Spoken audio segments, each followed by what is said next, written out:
ये आदमी कोई मामूली इंसान नहीं है। देखने में ये इलाके का बहुत बड़ा डॉन लगता है, लेकिन फिर भी ये 20,000 रुपए महीने की नौकरी करने एक कैश वैन वाली सिक्योरिटी कंपनी में पहुंच जाता है। वहाँ फिटनेस टेस्ट के टाइम पैट्रिक अपनी असली ताकत छुपाने के लिए जानबूझकर निशाना मिस कर देता है। वो ऐसा नाटक करता है जैसे उससे भारी वजन उठ ही नहीं रहा हो। यहाँ तक कि सबसे आसान ड्राइविंग टेस्ट में भी वो ऐसे गाड़ी चलाता है जैसे उसे कुछ आता ही ना हो। आखिर में वो बस 70 नंबर लाकर किसी तरह मुश्किल से टेस्ट पास कर लेता है। 70% जस्ट पास हुए। न कम न ज्यादा, पूरे 70 नंबर। मतलब अपना स्कोर कंट्रोल करने में पैट्रिक भाई एकदम उस्ताद है। इस तरह उसे सफलतापूर्वक सिक्योरिटी कंपनी में काम मिल जाता है। लेकिन भाई, ये काम इतना भी आसान नहीं है। यहाँ साल भर में 2000 से ज्यादा बार बैंक लूटे जाते हैं। मतलब हर हफ्ते लगभग 14 बार डकैती। सीधे शब्दों में कहें तो हर दिन किसी न किसी बैंक का सामना लुटेरों से होता है। और बिल्कुल ऐसा ही हुआ। जिस दिन पैट्रिक की पहली ड्यूटी थी, उसी दिन उनका पाला लुटेरों से पड़ गया। अचानक एक पिकअप ट्रक उनके सामने आकर रास्ता रोक लेता है। गुंडे कैश वैन के कैप्टन को गाड़ी से बाहर खींच लेते हैं और बिना कुछ बोले उसे मुक्का मारकर नीचे गिरा देते हैं और सारा कैश देने की धमकी देते हैं। बगल में बैठा ड्राइवर डर के मारे बुरी तरह कांप रहा था। उसकी कार से बाहर निकलने की हिम्मत ही नहीं हो रही थी। लेकिन पैट्रिक एकदम आराम से कहता है कि वो सब संभाल लेगा। फिर वो गुंडों के कहने पर वैन का पीछे का दरवाजा खोलता है और सारा कैश पीछे वाली गाड़ी में फेंक देता है। इसी बीच वो जानबूझकर नोटों का एक बैग जमीन पर गिरा देता है। लुटेरों के गैंग का लीडर तुरंत वॉकी टॉकी पर उसे गालियां बकने लगता है। अगर ज्यादा चालाक बने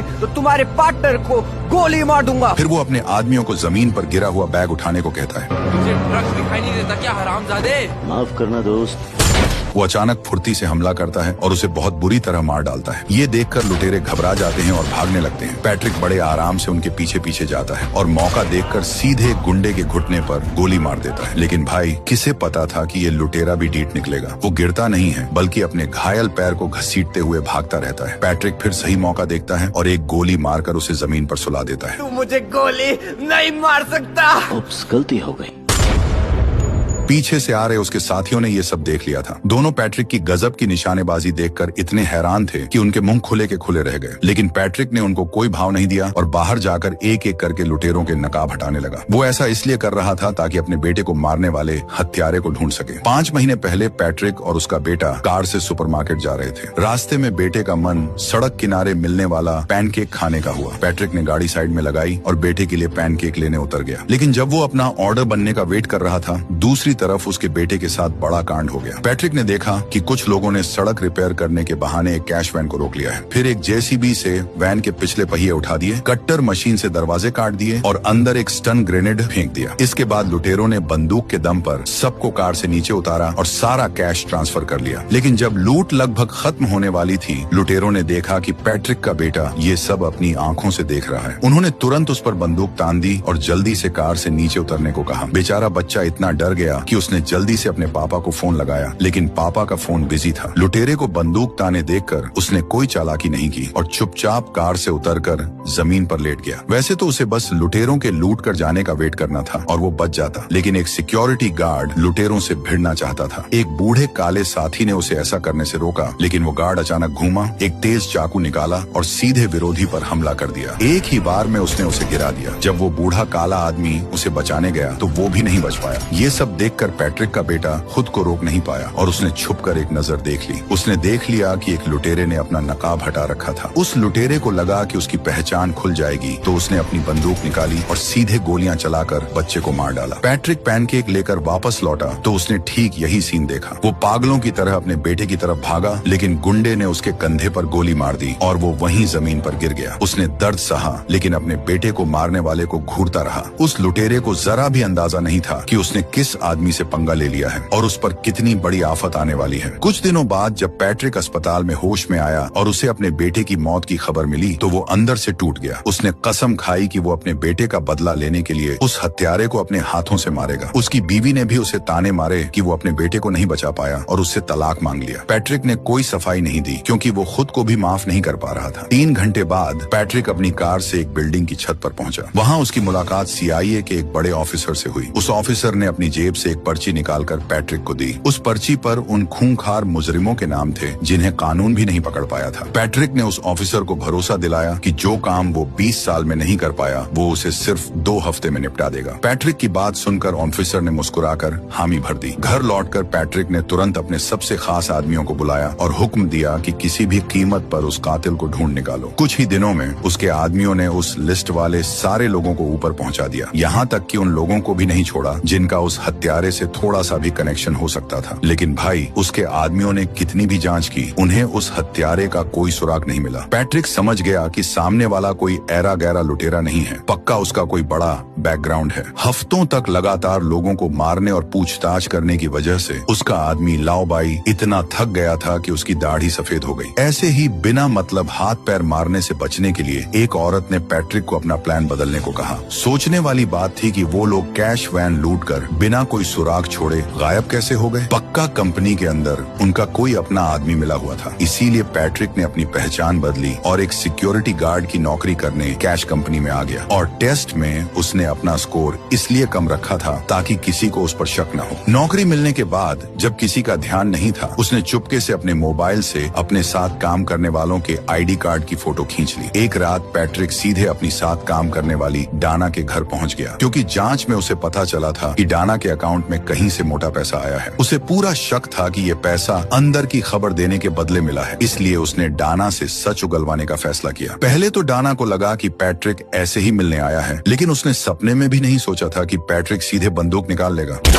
नहीं, ठीक है, बताती हूँ तुम्हें, सब बताती हूँ, रुको। तब डाना को समझ आया कि पैट्रिक कोई मजाक नहीं कर रहा है। उसने डर के मारे सच बता दिया कि ये पैसा कहाँ से आया। असल में ये पैसा किसी का कंपनी में छूट गया था और उसने बस लालच में आकर इसे अपनी जेब में रख लिया था। लुटेरों से उसका कोई लेना देना नहीं था। डाना ने कहा कि वो लालची जरूर है, लेकिन पैसों के लिए किसी की जान नहीं ले सकती। पैट्रिक ने फिलहाल उसकी बात मान ली, क्योंकि डाना के माँ बाप अभी भी पैट्रिक के आदमियों के कब्जे में थे, तो वो झूठ बोलने की हिम्मत नहीं कर सकती थी। अब सुनो उन रहस्यमयी लुटेरों की कहानी। वो असल में रिटायर हो चुके फौजियों की एक टीम थी। उनका बॉस बिली नाम का एक सार्जेंट था। इन लोगों ने सालों तक देश के लिए अपनी जान दांव पर लगाई थी और रिटायर होने के बाद वो छोटी मोटी और मेहनत वाली नौकरी नहीं करना चाहते थे। इसलिए उन्होंने गैंग बनाकर कैश वैन लूटना शुरू कर दिया। अपनी पहली ही डकैती में उन्होंने 10 लाख से ज्यादा छाप लिए। हालांकि बीच वाले आदमी ने काफी कमीशन खा लिया, लेकिन फिर भी उनके हाथ जो पैसा आया वो किसी भी नौकरी की कमाई से बहुत ज्यादा था। इस पैसे का चस्का लगने के बाद उन्होंने इसे ही अपना फुल टाइम काम बना लिया। उन्होंने उस पैसे से अपने सारे हथियार एकदम लेटेस्ट कर लिए। इस बार उनका टारगेट सीधे सिक्योरिटी कंपनी का मेन गोदाम था। उनका प्लान था कि ये एक बड़ी डकैती करेंगे और फिर हमेशा के लिए रिटायर हो जाएंगे। इसके लिए उन्होंने फिर से ट्रांसपोर्ट कंपनी के अपने अंदर वाले आदमी से सेटिंग कर ली। दूसरी तरफ पैट्रिक ने लुटेरों को कैसे मारा, ये खबर पूरी कंपनी में आग की तरह फैल गई। पुलिस भी मामले की जांच करने आधम की। सुपरवाइजर ने सोचा कि इसी बहाने पैट्रिक को नौकरी से निकाल दे, लेकिन बॉस का सोचना अलग था। उसने पैट्रिक की बहादुरी की खूब तारीफ की और उसे प्रमोशन और सैलरी बढ़ाने का वादा भी किया। एक दिन पैट्रिक फिर से ड्यूटी पर था और किस्मत से उनका पाला फिर से डकैती से पड़ गया। उसने देखा कि लुटेरों ने तुरंत अपने हथियार निकाल लिए हैं। सामने वाले ने कार में गैस छोड़ दी। कार के अंदर बैठे लोगों का दम घुटने लगा और उन्हें मजबूरी में कार से बाहर आना पड़ा। लेकिन जब पैट्रिक अपनी नाक और मुंह ढककर धीरे धीरे कार से बाहर निकला, तो जो लुटेरे अभी तक हवा में उड़ रहे थे, उसकी शक्ल देखते ही उनकी सिट्टी पिट्टी गुम हो गई। 2 सेकंड के अंदर सारे लुटेरे दुम दबाकर ऐसे भागे कि उनका कोई अता पता नहीं चला। ये सब देखकर कैप्टन का तो दिमाग ही सुन्न हो गया। उसे समझ आ गया कि उसके सामने खड़ा ये गंजा आदमी कोई आम बंदा नहीं है। वापस जाकर उसने कंपनी के बड़े साहब लोगों को ये बात बताई और उन्होंने पैट्रिक की जांच करने के लिए FBI के एजेंट बुला लिए। उन्होंने पैट्रिक से जो भी पूछा, पैट्रिक ने बस यही रटा रटाया जवाब दिया कि उसने सिर्फ नियम के हिसाब से काम किया है। फिर एजेंट ने पैट्रिक को एक वीडियो दिखाया। पैट्रिक के एकदम शांत चेहरे पर अचानक दुख दिखाई दिया, क्योंकि स्क्रीन पर वही मनहूस दिन चल रहा था जब उसके बेटे को मारा गया था। कैमरा फुटेज बहुत धुंधला था, इसलिए पुलिस को अभी तक कोई काम का सुराग नहीं मिला था। पैट्रिक को लगा कि उसने उन्हें बातों में उल्लू बना दिया है, लेकिन उसे ये नहीं पता था कि पुलिस को उसकी असली पहचान पहले से ही मालूम पड़ चुकी है। पुलिस वालों ने तुरंत अपने बड़े अफसरों को इसकी रिपोर्ट दी, लेकिन उनके बॉस ने कहा कि इस मामले से दूर रहो और ऐसे नाटक करो जैसे तुम्हें कुछ पता ही नहीं है। देखते ही देखते पैट्रिक को कंपनी में काम करते हुए 5 महीने बीत गए। एक दिन वो और उसका कैप्टन एक ड्यूटी पूरी करके कंपनी वापस लौट रहे थे। तभी कैप्टन ने अचानक कुछ ऐसा बोला जिससे पैट्रिक के होश उड़ गए।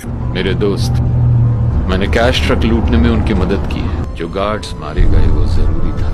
लेकिन लड़के की मौत बदकिस्मती थी। कैप्टन ने सिर्फ ये नहीं माना कि वो अंदर का आदमी है, बल्कि उसने पैट्रिक को धमकी भी दी कि वो गोदाम लूटने में उनकी मदद करे। अगर पैट्रिक ने बात नहीं मानी तो वो बहुत बुरी मौत मारा जाएगा। और सबसे बड़ी बात, उनका गोदाम लूटने का प्लान आज ही का था। पैट्रिक जानता था कि अभी पंगा लेने का सही टाइम नहीं है, इसलिए उसने दिखावे के लिए हाँ में हाँ मिला दी। आखिर इतनी मुश्किल से इन लुटेरों तक पहुँचने का मौका मिला था, पैट्रिक इन्हें कैसे छोड़ देता। उसने देखा कि कैप्टन ने पहले कार की लोकेशन और कैमरे बंद किए और फिर गाड़ी को सीधे एक बेसमेंट में घुसा दिया। कंट्रोल रूम वालों को शक हुआ कि कार में कुछ गड़बड़ है, लेकिन कैप्टन ने बहाना मार दिया कि कैमरे का सिस्टम खराब हो गया है और उसे ठीक करने में टाइम लगेगा। टेंशन की कोई बात नहीं है बेस, मैं अभी रिपेयर कर रहा हूँ। क्योंकि उनकी गाड़ी में कोई कैश नहीं था, इसलिए हेडक्वार्टर वालों ने ज्यादा पूछताछ नहीं की। तभी एक छोटी कार अचानक अंदर आती है और उसमें से हथियारों से लैस कुछ लुटेरे उतरते हैं। वो सबसे पहले पैट्रिक को गन पॉइंट पर लेते हैं और फिर सब के सब कैश वैन के पीछे वाले डिब्बे में छिप जाते हैं। थोड़ी ही देर में कैप्टन कार को वापस कंपनी के बेस में ले जाता है और चेकिंग से बचते हुए सीधे गोदाम के अंदर घुस जाता है। जब किसी का ध्यान नहीं होता, वो लोग तेजी से डिब्बे से बाहर निकलते हैं और पलक झपकते ही सबको अपने कब्जे में ले लेते हैं। पैट्रिक को बंधक बनाकर कैश की तरफ ले जाया जाता है। सुपरवाइजर इतना डर जाता है कि वो सबको विरोध न करने को बोल देता है। अपनी गन निकालो, नीचे रखो और मेरी तरफ फेंको हरामजादे। सारे पुलिस वाले अपने हथियार डाल देते हैं। दूसरी तरफ लुटेरे कैप्टन को गन पॉइंट पर लेकर कंट्रोल रूम की तरफ बढ़ते हैं। वहाँ बैठा पुलिस वाला टाइम पास कर रहा था। उसने मुड़कर देखा तो डकैती चल रही थी और गुंडे उसे दरवाजा खोलने की धमकी दे रहे थे। पुलिस वाले ने तुरंत अलार्म बजा दिया। अलार्म की आवाज सुनते ही सब एकदम अलर्ट हो गए और हथियार निकालकर मरने मारने पर उतारू हो गए। दूसरी तरफ गुंडों ने कैप्टन को जान से मारने की धमकी देकर पुलिस वाले से कंट्रोल रूम खोलने को कहा। दरवाजा खोलो वरना ये मुझे मार डालेगा।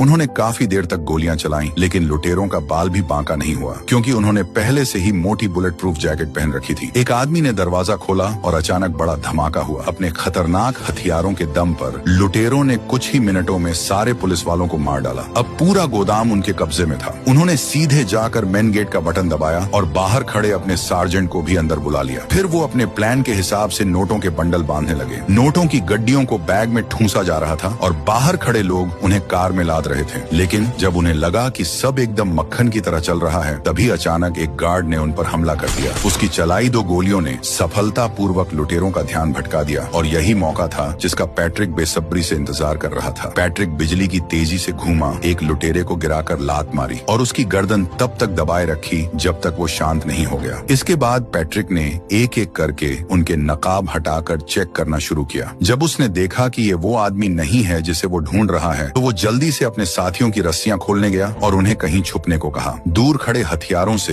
लैस दुश्मनों को देखकर पैट्रिक सोच में पड़ गया कि इनका मुकाबला कैसे करे। तभी उसकी नजर जमीन पर पड़ी। वहाँ एक पूरा सेट पड़ा था, एक ऐसा नकाब जिससे कोई पहचान न पाए कि कौन कौन है, और एक तगड़ी बुलेट प्रूफ जैकेट। फिर क्या था, उसने सीधे कपड़े बदले और खुद को एक लुटेरे का भेष दे दिया। फिर वो सीना तान कर एक लुटेरे के पास गया, उसके सिर पर बंदूक सटाई और उसे अपना नकाब उतारने की धमकी दी। जब उसे पता चला कि ये हत्यारा नहीं है, तो पैट्रिक ने सीधे ट्रिगर दबा दिया। गोली की तेज आवाज से बाकी लुटेरे चौकन्ने हो गए, लेकिन पैट्रिक बिल्कुल नहीं घबराया। उसने पलटकर अपना फोन सामने की जेब में छिपा लिया, लेकिन उसे नहीं पता था कि एक लुटेरे ने उसे कैमरे में देख लिया है। दूसरी तरफ एक पुलिस वाले ने ठीक एक लुटेरे को देखा। उसने तुरंत 2 गोलियां दागी, लेकिन तभी एक जोरदार धमाका हुआ और वो पुलिस वाला वहीं मौके पर ही शहीद हो गया। पैट्रिक तेजी से बाहर निकला, लेकिन अनजाने में उसे एक गोली लग गई। गनीमत थी कि उसने वो बुलेट प्रूफ गियर पहन रखा था। उसने तुरंत ट्रिगर दबाया, सिर्फ एक गोली मारी और फिर उस पर झपटकर उसे धर दबोचा। पैट्रिक को अंदाजा नहीं था कि इस बंदे में इतनी ताकत होगी। हाथापाई में पैट्रिक की जांघ में गलती से गोली लग गई। उसने झटके से विरोधी का हाथ मरोड़ा और उसकी गर्दन पर निशाना लगाया, लेकिन बंदूक की गोलियां खत्म हो चुकी थीं। पैट्रिक ने गजब की फुर्ती दिखाई, लुटेरे की तरफ अपना खंजर निकाला और विरोधी वहीं ढेर हो गया। हालात बिगड़ते देख लुटेरे डकैती का प्लान बीच में ही छोड़ना चाहते थे। दूसरी तरफ एक छोटे काले साथी ने पहले ही बैकअप के लिए फोन घुमा दिया था और भारी संख्या में स्वाट टीम रास्ते में थी। अभी उन्होंने कुछ ही गोलियां चलाई थीं कि वो गद्दार कैप्टन अचानक उनके पास आ गया। उसने भी बैकअप देने का नाटक किया और उनसे एक पिस्तौल मांग ली। मुझे अपनी गन दो। दूसरी तरफ घायल लुटेरे वहां से खिसकने का प्लान बना रहे थे। तभी पैट्रिक ने सीधे एक भारी बंदूक उठाई और उन लोगों पर अंधाधुंध फायरिंग शुरू कर दी। कुछ ही समय में सारी गोलियां खत्म हो गईं, तो उसने तुरंत नई मैगजीन लगाई और आखिरकार उस बूढ़े काले आदमी को सफलतापूर्वक मार गिराया। लेकिन जैसे ही वो आगे गोलियां चलाने वाला था, कैप्टन ने अचानक पीछे से उस पर हमला कर दिया। कैप्टन ने पैट्रिक को गोली मारकर गिरा दिया, लेकिन वो यहीं नहीं रुका। वो अपने उन साथियों को भी धोखा देता रहा जिन्हें अभी तक सच्चाई पता नहीं थी। उसने उसी तरीके से अपने एक और साथी को बाहर निकाला और उस पर भी अंधाधुंध गोलियां चला दी। सब साथियों को खत्म करने के बाद उसने जल्दी से सारे नोट कार में लादे और फिर कैश वैन भगाकर तेजी से गोदाम से निकल गया। पैट्रिक के लिए सबसे ज्यादा निराशाजनक बात यह थी कि उसने एक बार फिर अपने बेटे के हत्यारे को अपनी आंखों के सामने से भागते हुए देखा। टाइम बहुत कम था, इसीलिए लुटेरे पैट्रिक को पूरी तरह खत्म करने के लिए कार से नीचे नहीं उतरे। गोदाम से बाहर निकलते ही लुटेरों ने गेट पर खड़ी पुलिस की गाड़ी को जोरदार टक्कर मारी और फिर शुरू हुई पुलिस और लुटेरों के बीच एक खतरनाक रेस। पता नहीं उन्होंने शहर में कितनी गलियां छानी। आखिर में उन्होंने कार को पहले से तैयार की गई एक बिल्डिंग में घुसा दिया और पीछे आ रही पुलिस को रोकने के लिए जल्दी से दरवाजा बंद कर दिया। अब उन्हें जल्द से जल्द कैश ट्रांसफर करना था। 7 लोगों की गैंग में से अब सिर्फ 3 लोग बचे थे और उनमें से एक बिली की गर्दन में गोली लगी थी और वो बस मरने ही वाला था। पैट्रिक के बेटे को गोली मारने वाले उस लंबे बालों वाले आदमी के दिमाग में अचानक सारा पैसा अकेले हड़पने का लालच आ गया। उसने पहले कैप्टन से कहा कि वो कैश अंदर ले जाए और खुद बिली की मदद करने का नाटक करने वापस आ गया। बिली भी समझ गया था कि इसकी नीयत में खोट है, इसलिए बिली ने तेजी से अपनी पिस्तौल निकाली, लेकिन वो लंबे बालों वाला उससे भी एक कदम आगे निकला। उसने बंदूक छीनी, दूर फेंकी, अपना खंजर निकाला और एक ही झटके में अपने ही बॉस का काम तमाम कर दिया। इसके बाद वो एकदम शांत होकर कैप्टन के पास गया और बोला कि ज्यादा खून बहने से बिली मर गया है। कैप्टन को सुनकर थोड़ी हैरानी तो हुई, लेकिन उसने ज्यादा शक नहीं किया। आखिर एक आदमी कम होने का मतलब था कि अब उसे और ज्यादा पैसा मिलेगा। इसके बाद दोनों ने सारा पैसा एक बाइक पर लादा और गोदाम की एक खुफिया सुरंग से होते हुए सेफ जोन में आ गए। वहाँ उन्होंने सारा कैश पहले से तैयार एक छोटी कार में भर दिया। लेकिन जैसे ही वो लंबे बालों वाला दरवाजा खोलने के लिए आगे बढ़ा, कैप्टन ने मौका देखकर अपनी जेब से पिस्तौल निकाल ली। लेकिन नतीजा क्या हुआ? जैसे ही कैप्टन मुड़ा, लंबे बालों वाला फिर उससे एक कदम आगे निकला और बिना पलक झपकाए ट्रिगर दबा दिया। अब ये पूरे 16 करोड़ रुपए सिर्फ उसके अकेले के हो गए थे। बस ये नहीं पता था कि वो इस हराम की कमाई का मजा कितने दिन ले पाएगा। घर लौटकर लंबे बालों वाले ने सबसे पहले जश्न मनाने के लिए अपने लिए एक 82 की महंगी शराब का पैक डाला और फिर सोचने लगा कि इतने सारे पैसे वो कैसे खर्च करेगा। अचानक उसे फोन बजने की आवाज आई। उसने इधर उधर देखा तो पता चला कि सामने वाले बैग में एक फोन रखा हुआ था। वो फोन चेक ही कर रहा था कि अचानक पीछे से एक आवाज आई, तुम फोन नहीं उठाओगे? जब उसने हिम्मत जुटाकर खुद को नॉर्मल किया और पीछे मुड़कर देखा तो वो हैरान रह गया। पता नहीं कब से एक आदमी उसके पीछे बैठा हुआ था। उसे लगा कि पैट्रिक पैसों के लिए आया है, इसलिए उसने उस करोड़ों की रकम को आधा आधा बांटने का ऑफर दिया। लेकिन पैट्रिक को पैसों से कोई मतलब नहीं था। उसने उस लंबे बालों वाले पर एक फाइल फेंकी और उसे खोलने का इशारा किया। इस फाइल में पैट्रिक के बेटे की पोस्टमार्टम रिपोर्ट थी। जब उस लंबे बालों वाले ने फाइल के अंदर की तस्वीरें देखी, तब जाकर उसे समझ आया कि अब उसका खेल पूरी तरह खत्म हो चुका है। आखिर क्या चाहिए तुम्हें? इतने लंबे इंतजार के बाद आखिरकार उसने अपने ही हाथों से अपने बेटे का बदला ले ही लिया। लेकिन बदला पूरा होने के बाद भी क्या, उसका बेटा अब कभी वापस नहीं आ सकता था और पैट्रिक खुद हमेशा के लिए उस मनहूस दिन की यादों में कैद हो गया था जिस दिन उसने अपना सब कुछ खो दिया था। इसी के साथ ये फिल्म यहीं खत्म होती है।